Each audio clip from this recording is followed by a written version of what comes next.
I'm Amelia, about to turn 27 this year. I've been happily married for 5 years, and my son Martin just celebrated his 4th birthday. I used to work full-time after we got married, but now I balance part-time work at the same company. My husband Brian is 33 years older than me. Brian's initial enthusiasm in our dating days was exciting, but after we got married, his behavior changed. He became more domineering. Brian has a 20-year-old sister named Jane, and their age difference seems to make Brian more indulgent with her. Before we were married, I didn't mind Jane's frequent visits. I assumed they had a close relationship. But after we tied the knot, I noticed Jane's behavior shift. She often drops by unannounced, expecting to be served without bringing anything to show her appreciation. Brian, instead of addressing this, expects me to cater to her demands. Jane treats me like I'm invisible, only speaking to Brian. Despite not preparing for an extra guest, I end up serving dinner to Jane. Brian, rather than understanding, blames me for not being more considerate. Even when Jane apologizes, it's clear she enjoys the preferential treatment Brian gives her. Left with leftovers, I make my own meal while Brian and Jane chat on the sofa, leaving the dining table a mess. They treat Martin and me more like hired help than family. One evening, as I'm about to bathe Martin, Brian interrupts loudly, demanding I buy a cake for Jane despite the late hour. Jane insists on having it right away, and Brian blames me for the delay. Feeling pressured, I reluctantly take Martin to the cake shop. Overhearing their conversation, I learn they're criticizing me and questioning why Brian married me. Martin, though too young to understand the words, senses the tension. I try to hide my frustration and ask him about his cake preference. He cheerfully requests one with lots of fruit. Our trip to the cake shop was filled with discussions about cakes, momentarily distracting me from Brian's harsh words. Martin and I arrived just before closing time. Fortunately, we found the cake Jane desired, so we purchased 2 cakes, including the fruit-loaded one Martin wanted. Back home, I served the cakes to Jane and Brian, then prepared Martin's cake and headed to the dining room. The moment I placed it in front of Martin, Jane pointed and expressed her desire for that cake. Before I could react, Brian moved Martin's chosen cake in front of Jane, disregarding Martin's protests. Brian justified his action, claiming he bought the cake with his earnings and had the right to choose for Martin. Unable to contain my emotions any longer, I voiced my dissatisfaction. In response, Brian threatened with divorce. Martin, who had stopped crying, anxiously held my hand and then, after some thought, said, "Mom, I also love cake with strawberries on it. Yes, it's really delicious." He mentioned this while eating the cake initially wanted by Jane. Feeling that Martin was enduring too much, I lifted his cake plate.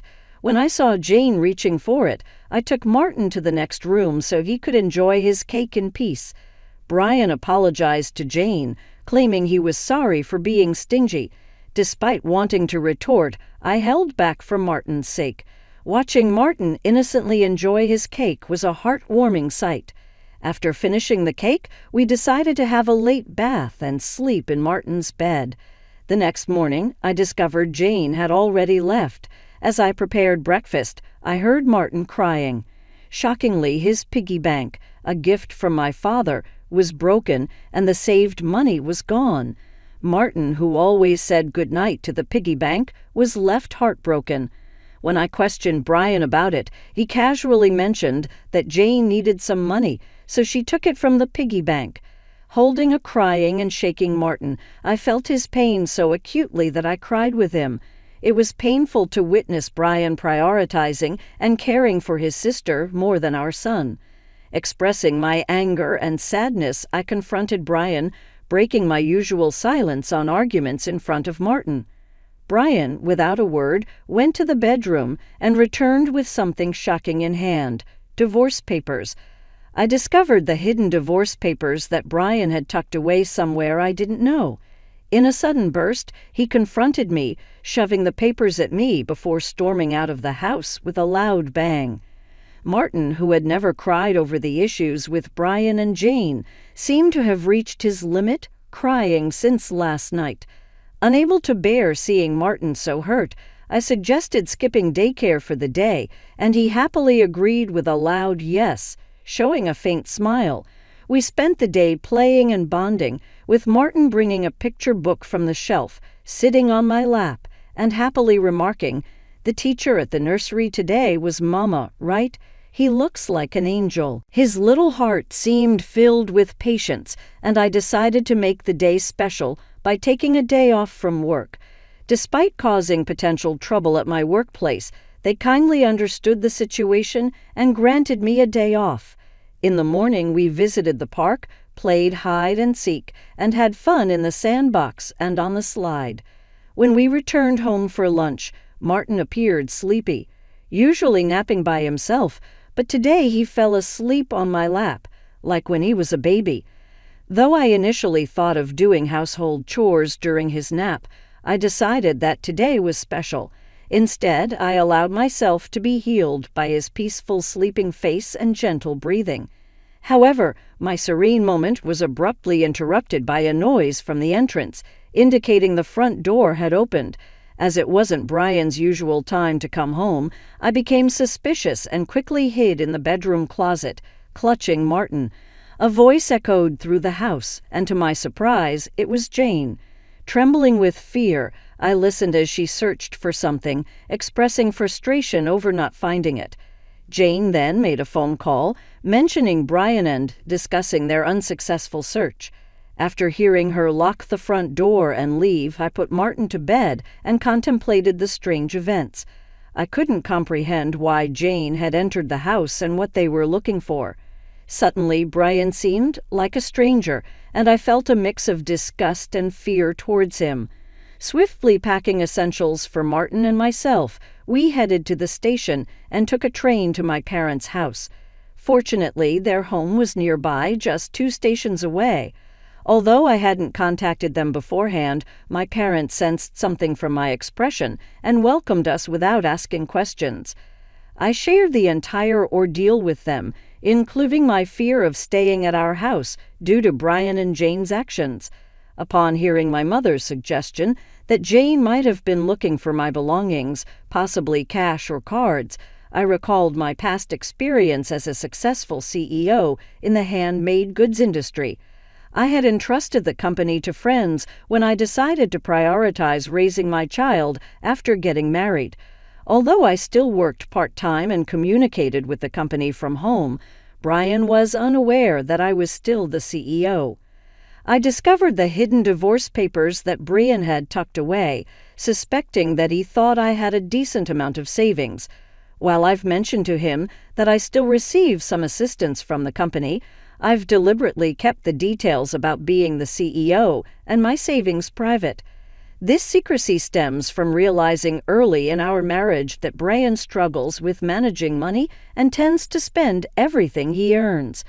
Kevin, at first, provided only $200 a month for food expenses and even suggested I quit my job to become a full-time housewife. However, with the financial strain of raising Martin and only $200 for food, I never agreed to be a full-time housewife. Eventually, he reluctantly allowed me to work part-time. To ensure I wouldn't consider divorce, he had me sign a postmarital property waiver through a lawyer. Since Martin's birth, I used my savings for his nursery fees and clothes. Since I've only received $200 for food, I've never asked Brian for additional funds beyond the food budget, leading him to believe I have savings. Considering Jane's apparent need for money and Brian's perception of my financial situation, they might be searching for my cash cards. I have a separate savings account dedicated to Martin with a portion of my salary directly deposited into it each month. Despite their search, they won't find the cash cards as I always carry my valuables. However, there's still an unsettling issue. Jane might be entering our house even when we're not there, and Brian may be allowing it.